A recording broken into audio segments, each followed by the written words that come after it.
smell that excitement? Do you know what it is? Do you know what's happening? Do you know what's going on? Oh, really? I just thought it was the septic tank that backed up again. No, even better. It's Shark Week. Oh, is that what's going on? Fucking A right, buddy. It's Shark Week. Oh, I thought something felt a bit chummy here. Ha But wait, here's the question then. That means if there's just Shark Week, what are we going to do without a Sharknado? We haven't had a good Sharknado in, 2 years now? I know, right? In honor of Shark Week, last night I binged Deep Blue Seas 2 and 3. Wait, there was a 2 and a 3? Yeah, you might remember the 1999 Deep Blue Sea with genetically modified sharks and versus LL Cool J. I do remember this. A classic, a fucking classic. And then, so last night I found there were 2 follow-ups. Deep Blue Sea 2 has nothing to do really with Deep Blue Sea, the original, except for it has genetically modified killing sharks because, corporations and the man can get something out of that. And there was no one I recognized in the movie. But also, then I moved on to Deep Blue Sea 3, which just came out recently, starring Tanya Raymond from Lost and Goliath. Wow. And she's another shark expert, and evil forces are, creating killing machines, and therefore blood and battle and all sorts of shit begins. It was a much better movie than number 2. Neither one of them topped number 1, though. Yeah, but let's face it, they're no Sharknado. No, they're not Sharknado 2. Anyway, this is TV Tan Podcast, episode 0331, I believe. You are correct. 331 episodes of this fine podcast with me, Tommy Milagro. And me, Bill Frost, live from the TV Tan dungeon. You're just dungeoning along, and I'm bunkered up here. And we are trying to get through... God, how many weeks has it been that we've been dealing with this pandemic bullshit? It doesn't really even matter anymore. No. The important thing is it's been too long, and thankfully I'm just getting too drunk. Good. And I've worked hard at it here, folks. Good for you. And what are we drinking this week, by the way? Well, thankfully, we are still chock deep of our fine sponsors, like Ogden's Own Porter's Apples. Okay. Mixed up with a little apple juice, just makes for a fine summery drink. And thankfully actually, I better confirm this. How are you doing on your pallets of Bohemian Brewery? How many pallets are left, sir? Hanging in there. Okay, so that says you got 2 pallets left. How soon do we need to send reinforcements? Well, I also got the big handles of Sugar House Distillery vodka. Oh, okay. They make the travel size, the roadie, the one you put in your cup holder in your car size vodka bottles. And they make these big giant, with the what you usually would call handles, but they don't actually have a handle, so I don't think you can call them that legally. They're just big-ass bottles. The TV Tan Podcast and all its known affiliates would like to mention that we do not endorse vodka to put in your cup holders in your car. Please drink responsibly and not while driving. I'm just saying, it fits right there. No, I'm not disputing that. I'm just trying to make sure that we're good and lawyered up at this point. Like anybody's driving anyway. Yeah, well... I still have the same tank of gas I put in March. Really? Oh, yeah. Good for you. Look at you trying to protect the environment. I just have nowhere to go. Really, so it's no big deal. I have nowhere else to go. I guess I could go to Broovies. I guess they opened this weekend. I saw a nice little promo with Goots and Scotty. Yes. Apparently, they're going to be making some big changes. I actually stopped by there the other day as I came back from a big sporting event, which is called pro wrestling, which is really the only sport there is because. Come on, folks. The Utah Jazz. If I wanted to be let down in life, I'd be dating again. Yes, you would. But back to the point at hand here. August is going to be kind of tough, at least for you. Me, I still have my sports channels to engage in, but Let me tell you what's premiering this week. yes, let's start there. There are all of 2 new shows premiering this week that are worth mentioning, but on the upside, they're both really fucking good. Okay? Starting with Right. Friday on Apple TV Plus, Ted Lasso, starring Jason Sudeikis.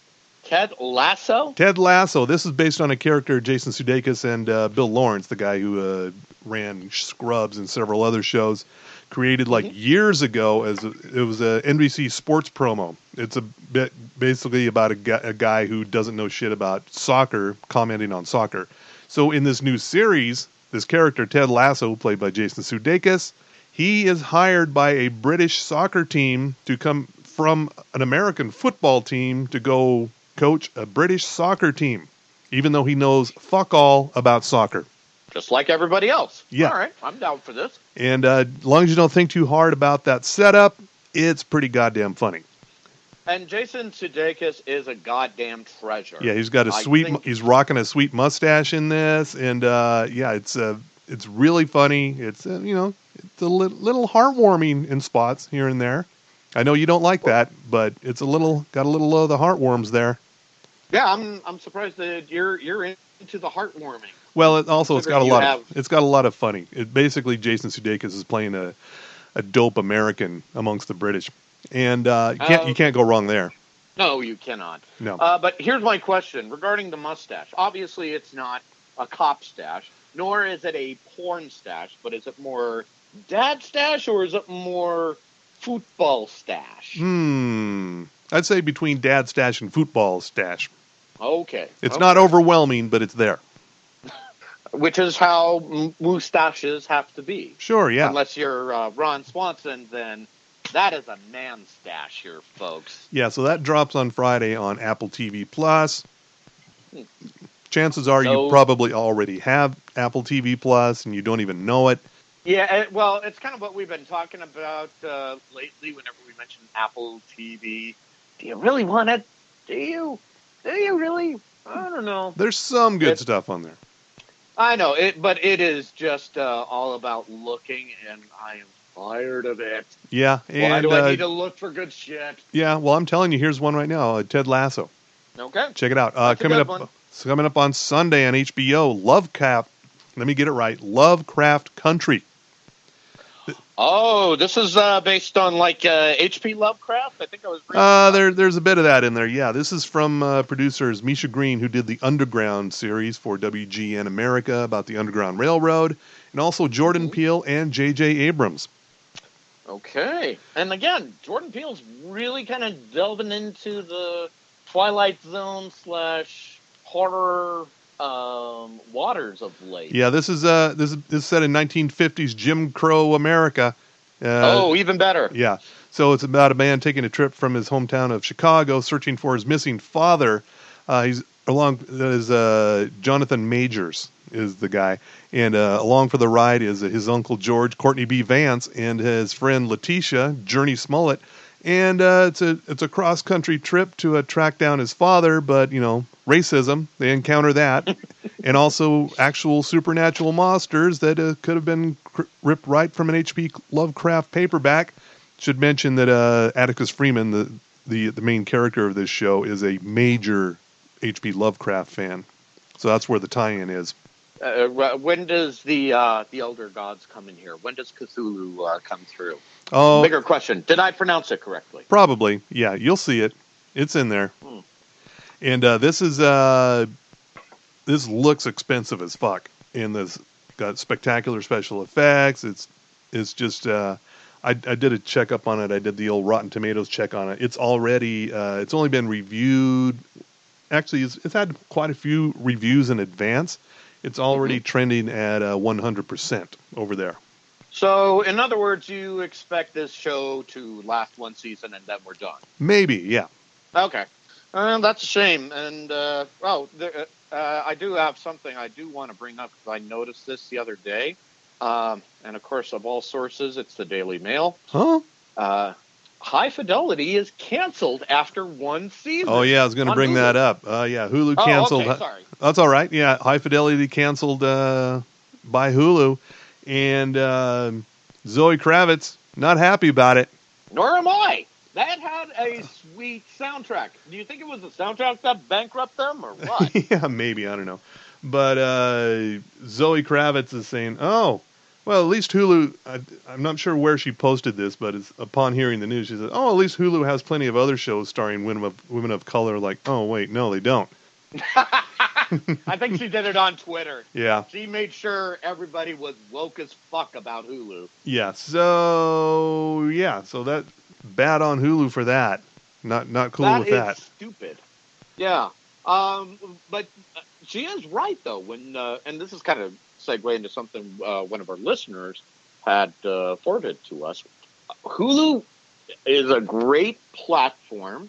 They have made some strides, like at least with like Marvel's The Runaways and other original programming. However, when it does come to anything involving people of color, it's just not there. Netflix, you could make the argument, but Hulu, you gotta step up your game. You gotta be woke as fuck like us. Yeah, speaking of which, there is something coming to Hulu in a few weeks. It is literally titled Woke. Oh, yes. It's about Keith Knight, cartoonist. It's sort of a autobiographical tale.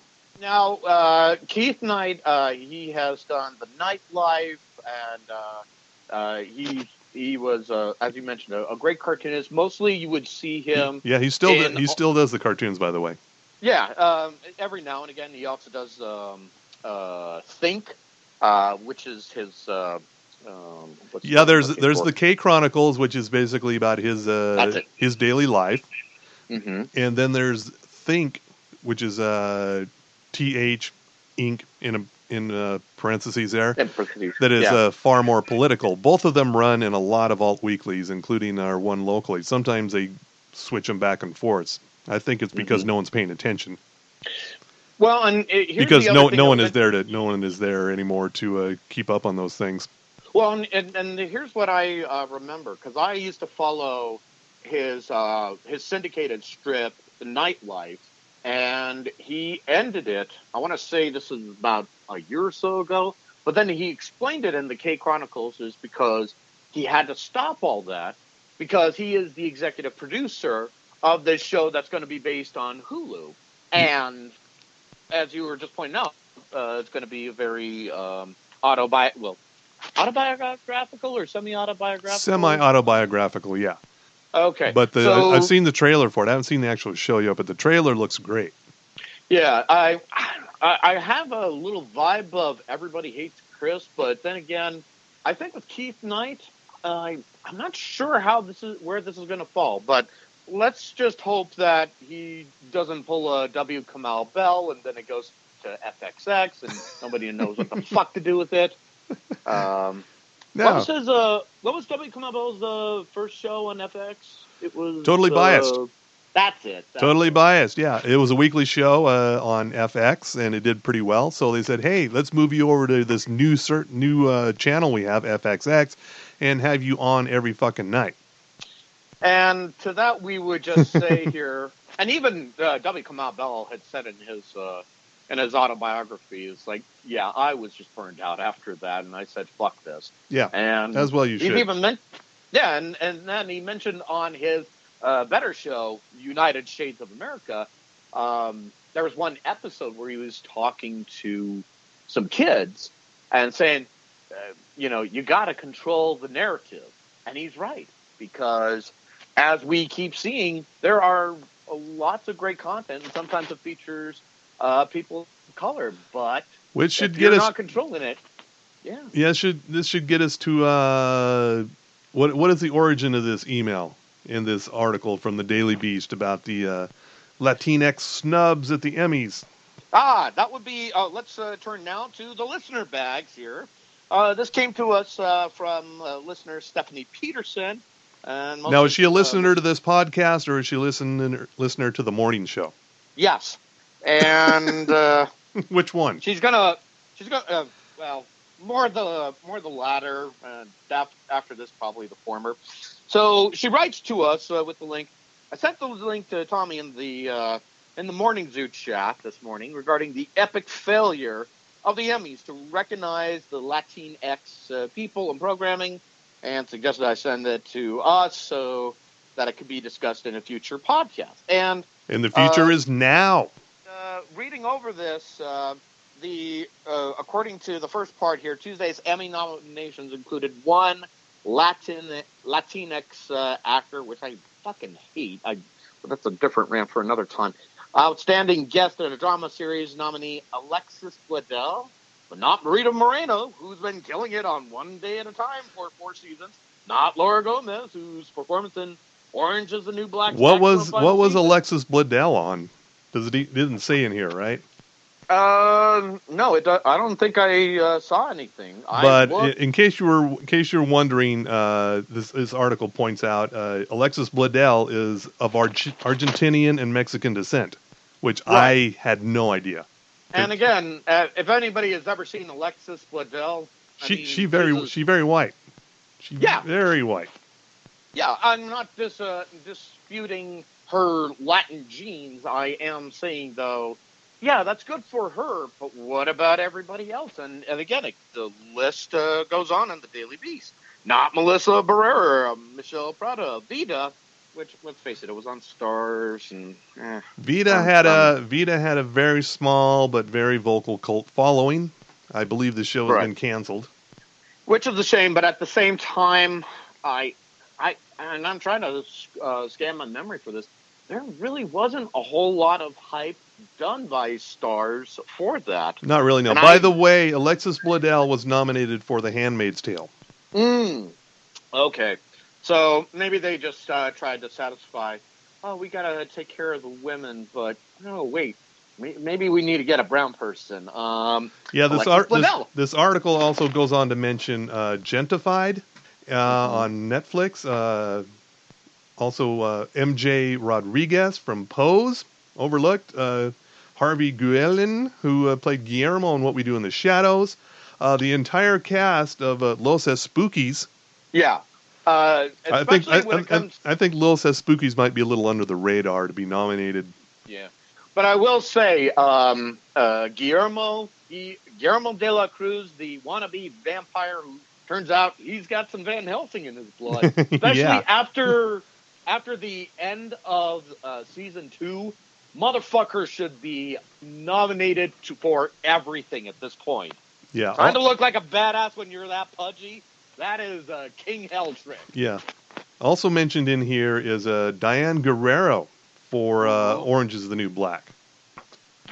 So that does bring up the question, and I think we've talked about this many a time here.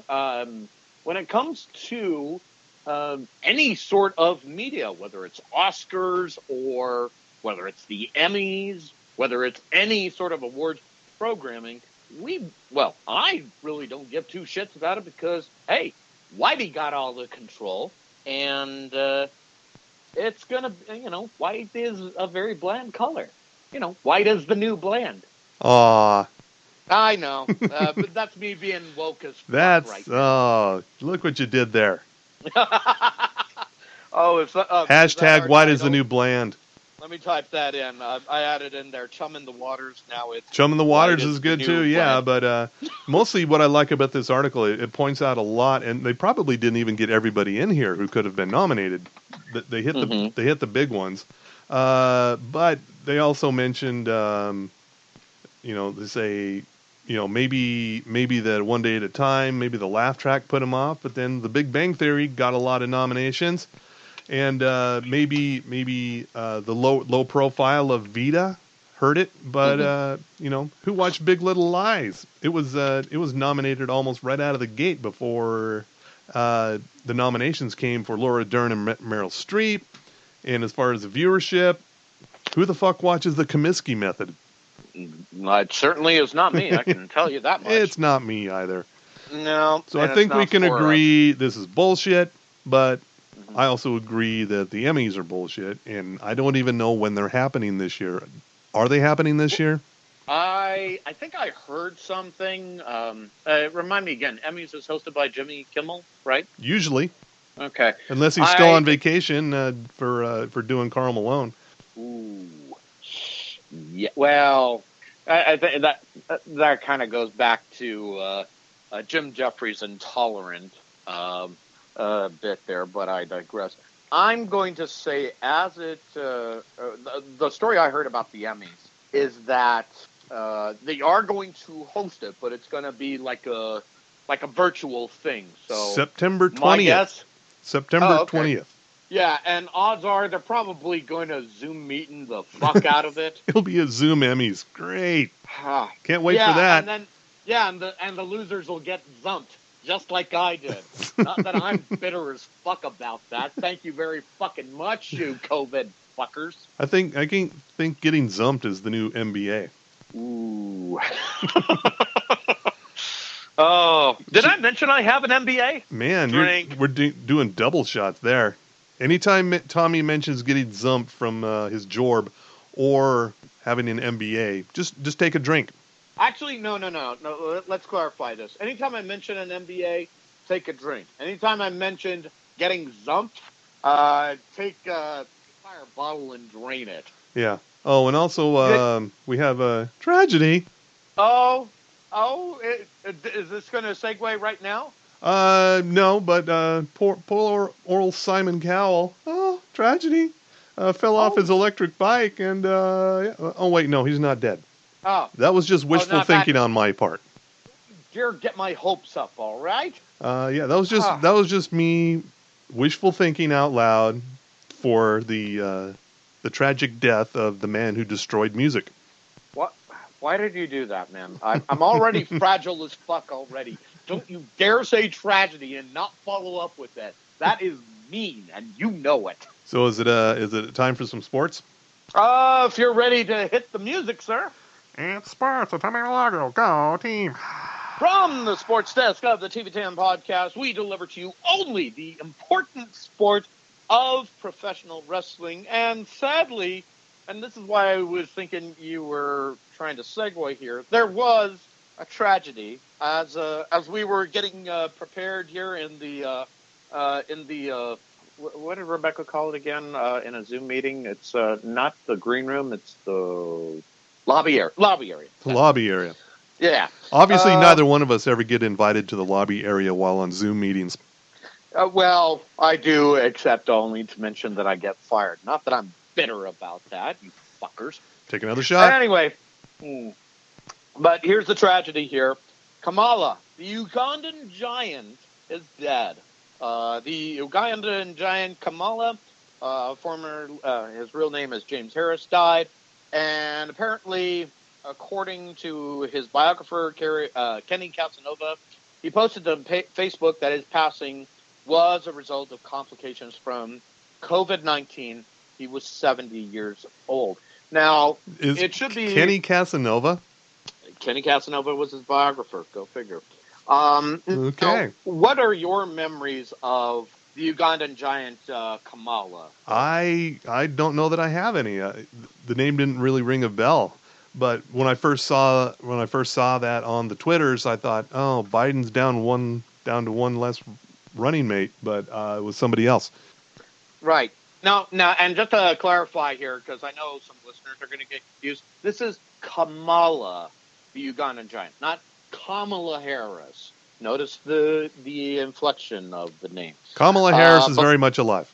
Yeah, which is good. But the Ugandan giant Kamala, I remember him from back in the days of WWF when they didn't get the F out.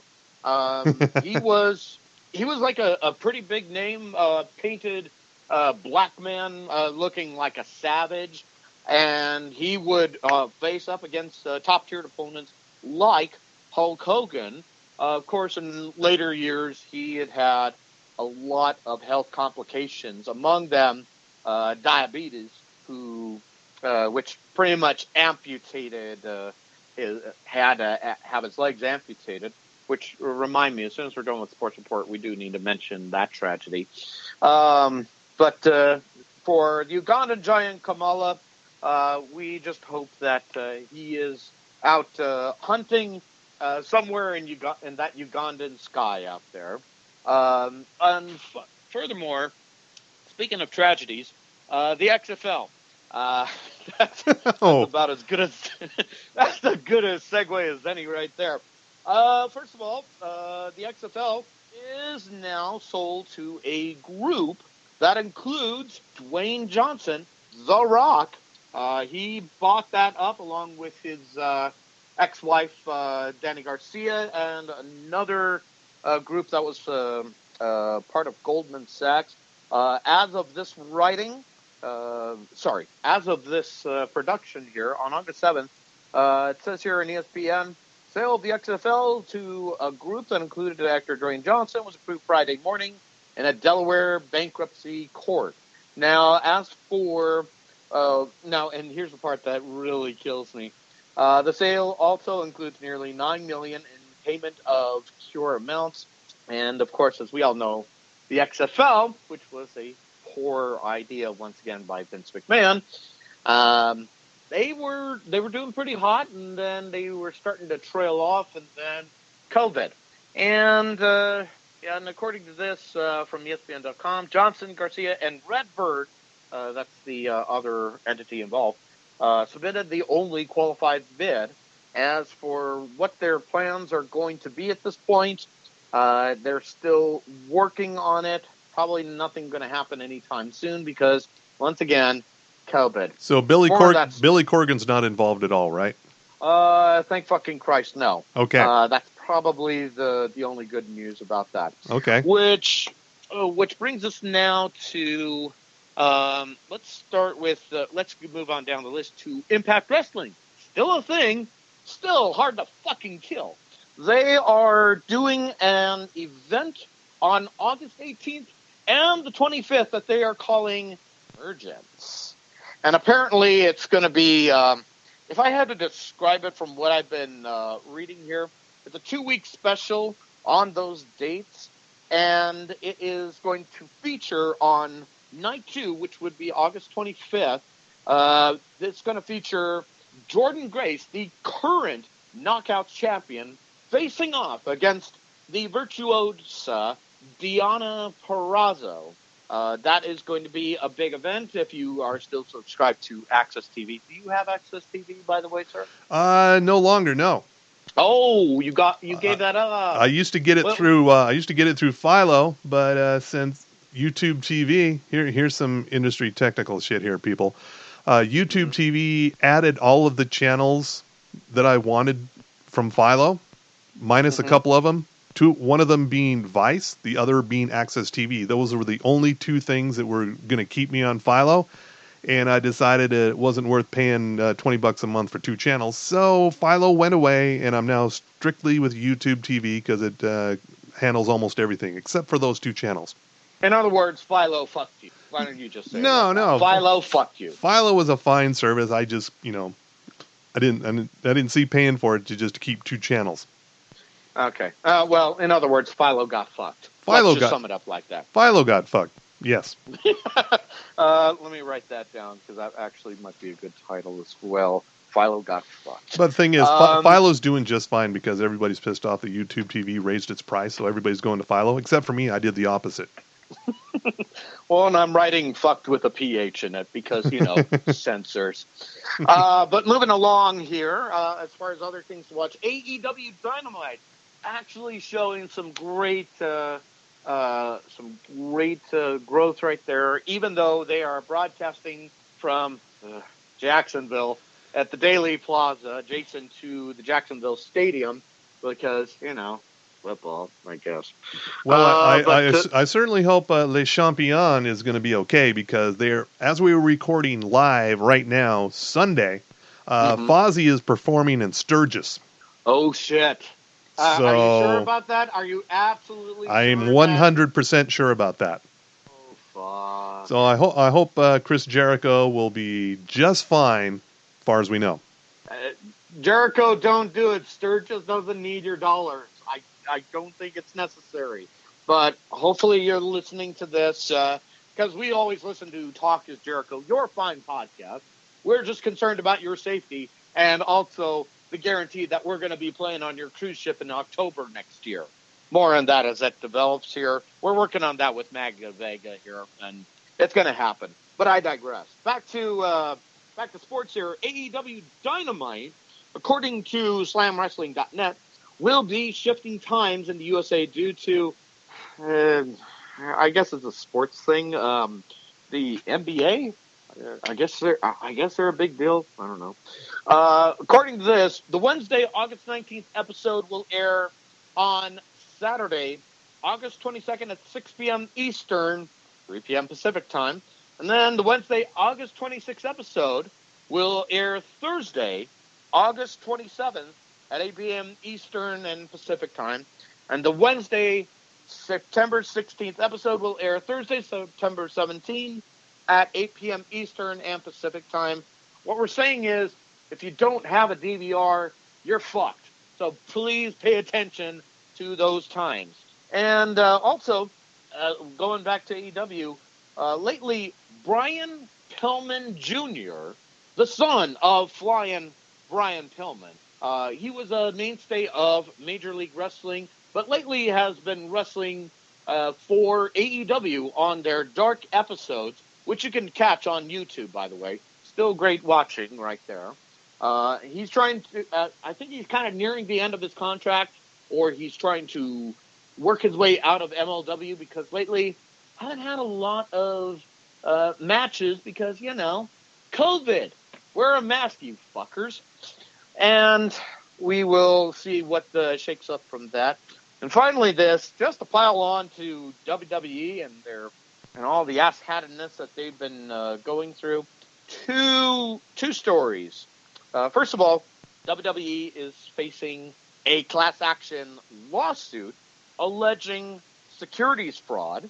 And the law firm, according to this article by Westfair Online, which doesn't look like it's an actual wrestling website here, the New York law firm Bernstein Liebhardt is filing a class action lawsuit against WWE, claiming Stanford headquartered company misled investors with incorrect statements regarding its business operations in Saudi Arabia. And now you remember we talked about a story where their last run in Saudi Arabia was less than ideal, partly because not only, according to this, the complaint in the litigation is focused on Saudi Arabia's OSN television channel and accused WWE of misrepresenting its ties to OSN by incorrectly claiming it had the ability to expand its presence in Saudi Arabia and the wider Middle Eastern market. And apparently the Saudi government, according to the lawsuit, withheld tens of millions of dollars in payments owed to WWE and temporarily refused to allow several WWE wrestlers to leave the country in what was later described as akin to a hostage situation under the pretense of mechanical airplane issues, which some stars had complained about, like Rusev, which, interestingly enough, they got conveniently thumped as well. Drink up, by the way. And apparently there's going to be more on that story as it develops. And finally this, Marty Jannetty. Are you familiar with that name, Mr. Sounds familiar. One half of the Rockers with Shawn Michaels, the talented one. Apparently, he's pulling a Jimmy Superfly Snuka. According to WrestlingInc.com, police are going to be investigating Marty Jannetty after he apparently admitted to murdering a man as a teenager.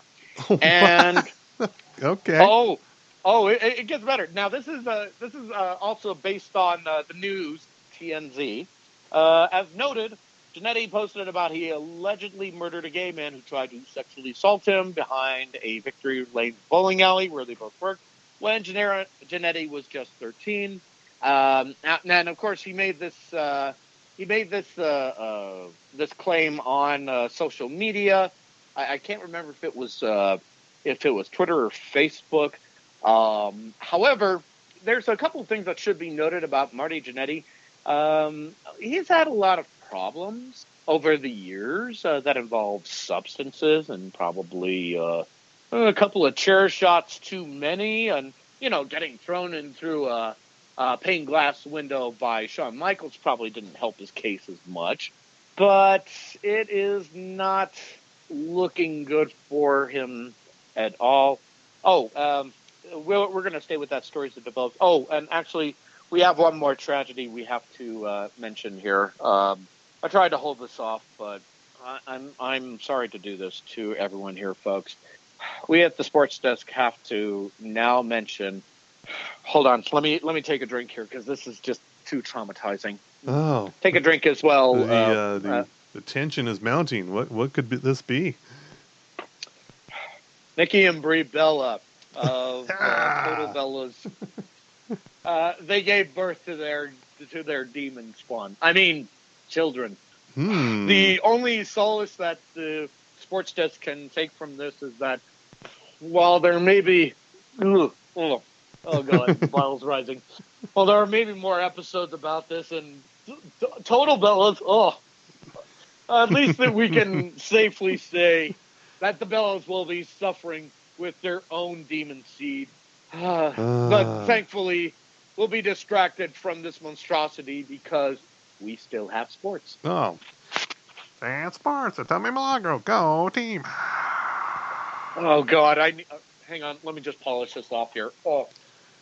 Oh, that's too bad there. Yeah, the Sports Desk had the story for a while, but we tried. We tried to hold it off, but sometimes, even as you know, as a journalist here, sometimes you have to power through. So that's all we can say here. We power through because we love what we do. We do what we can for the people here. Yes, we do. Thank God that we are a podcast of some renown, of some stripe, as it were. That's what someone tells us. Yeah. Usually that's what we tell ourselves. But yes, that's the way it is. All right, we're going to tell the people what they should be watching harder this week and get the fuck out of here. I'm going to start off with the Umbrella Academy Season 2. Yes. Definitely. Okay. Did you finally... Yes. Okay. You were fucking right on with the soundtrack. Holy shit. It's not period specific, which is always a cool trick. Especially glad to hear Tony Joe White's Pork Salad Annie in there. Oh, that threw me for a loop. And this is the part I was just trying to clarify here. Now, Dancing with Myself, when I Shazammed it, it was attributed to Generation X, but true. Didn't Billy Idol write it after? Well, I think Generation X, which Billy Idol was the singer. Right. I think they recorded it first, but Billy Idol made it a hit as a solo artist. So basically, that's Shazam being confused because that was not the Generation X version playing on the show. Okay, that's what I thought, and that's where I just went, wait a minute, something doesn't quite feel right. But thank you for clarifying that part there.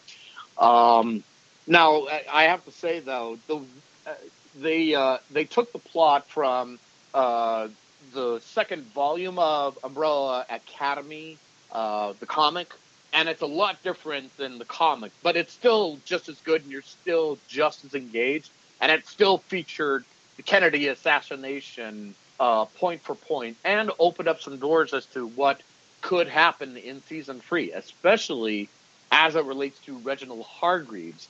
And I can't wait for Season 3 to come back whenever we get through this bullshit disease. As long as they're not acting it out in a Zoom meeting, I'm okay with that. Yeah. And I'm going to recommend, check out Deep Blue Sea 3. It's it's not bad. It's all right. It doesn't live up to the original, but Tanya Raymond is still cool. Also, I'm going to say the current season of Winona Earp on Sci-Fi. If you've never seen the show, catch up on Netflix. Perry Mason ends tonight on HBO, so you could binge that all at once. Okay. What was it again? What was Perry Mason. Oh, yes. Okay. So far, so cool. Also, I'm going to say go back and check out Briar Patch on starring Rosario Dawson. You might have missed it all those months ago. It's now up there on Prime Video. Oh, yeah. Okay. You could probably still on demand it as well through USA, but if you don't have any of that stuff, you can watch it on Prime Video. All right. And also, I found this other movie. It's on it's also on Prime Video, but you have to pay for it there. But if you go to Tubi, Tubi, you can watch it for free. It's called Tenure, starring Luke Wilson as a college professor who's trying to get tenure, and also in there is David Koechner and Gretchen Mol, and it's a weird little indie comedy. It's not bad. And we should also mention Luke Wilson currently on Stargirl. Yeah. And season finale this week. Okay, thank you. I was going to say it looked like it was going to be nearing its end, which is kind of a shame. But at the same time, there's only so much you could talk about the reformation of the Justice Society. Yeah, that's such a dumb name. I know it was just a different time. Well, you know what? You know what's a dumber name than the Justice Society? The Injustice Society. Okay. Yeah, which they even mentioned that there. It was a different time back then, but that's a different story. Yeah. Also, I have another movie recommendation. I did a lot of movies this weekend. The movie called Arizona from 2018, starring Danny McBride and Rosemarie DeWitt, and also Seth Rogen is in there for a minute. Ooh. On a scale of 1 to, I'm sorry. It's not an American pickle. It's not an American pickle, and it's not Pineapple Express. It's no fruits or vegetables whatsoever. Okay, good. It's set during the 2008 housing bubble crisis, and this planned community in Arizona, and everybody's been sold these houses that are now worthless. So you got this whole neighborhood that half the houses are boarded up. And Danny McBride is very pissed at his realtor for selling him on this garbage. And said realtor ends up dead. And then a killing spree continues, and he takes his one of the other realtors, Rosemarie DeWitt, hostage. It's a very dark comedy. Also, Caitlin Olsen from It's Always Sunny in Philadelphia is in there.